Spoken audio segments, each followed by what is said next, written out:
Qurtarmayan peşmançılıqdır. Sonra deyilir ki imza at və sən imzalayırsan.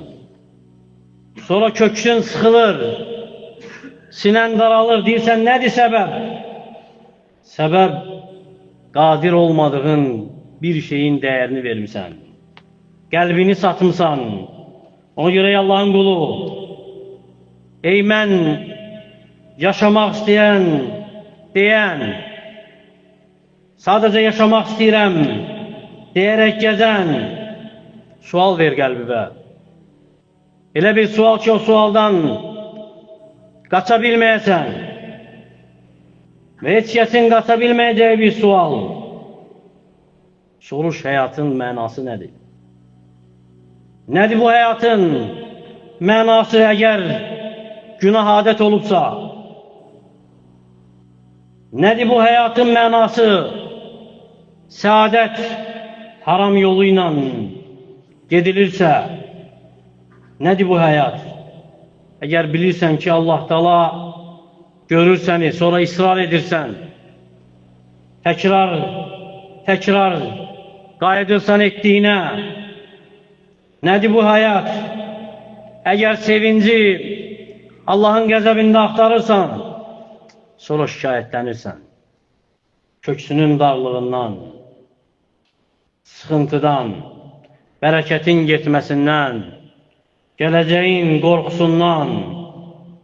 Halbuki Allah Taala boş yerə xəlq etməyib bizi. Boş yerə xəlq etməyib, əbəs yerə, nə səni, nə məni. Əfəhəsibtum ənəmə xaləqnəkum əbətə və ənəkum ileynə lə turcəun. Siz elə hesab edirsiniz ki, biz sizi boş yerə xəlq etmişik. Siz bizə qayıtmayacaqsınız.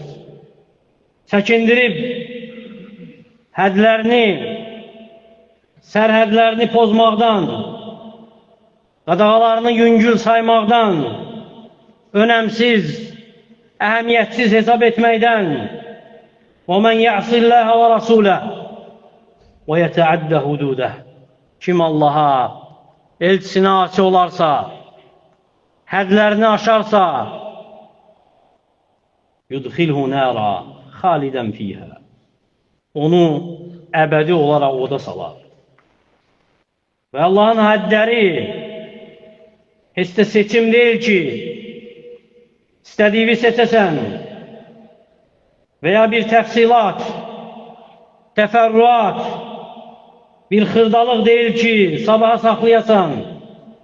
Ona görə Allahın hədlərinə, qadağalarına məhəl qoymadan yaşayan o insan yaşamır.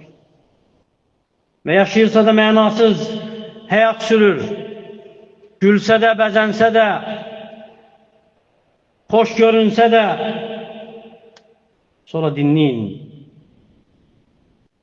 doğru bir xəbəri, hansı ki zamanın bütün xəstəliyini özündə cəm edib. Deyir ki, sallallahu aleyhi və səlləm, لَيَعْتِيَنَّ عَلَى النَّاسِ زَمَانٌ لَا يُبَالُ الْمَرْءُ بِمَا أَخَذَ الْمَالِ. İnsanlara elə bir gün gələcək ki, kişi əhəmiyyət verməyəcək, malı haradan götürüb. Önəmsəməyəcək, malı haradan götürüb, əmin hələlin, əmin haram. Halaldan, yoxsa haramdan. Çünki mal artıq ilah olub onun üçün.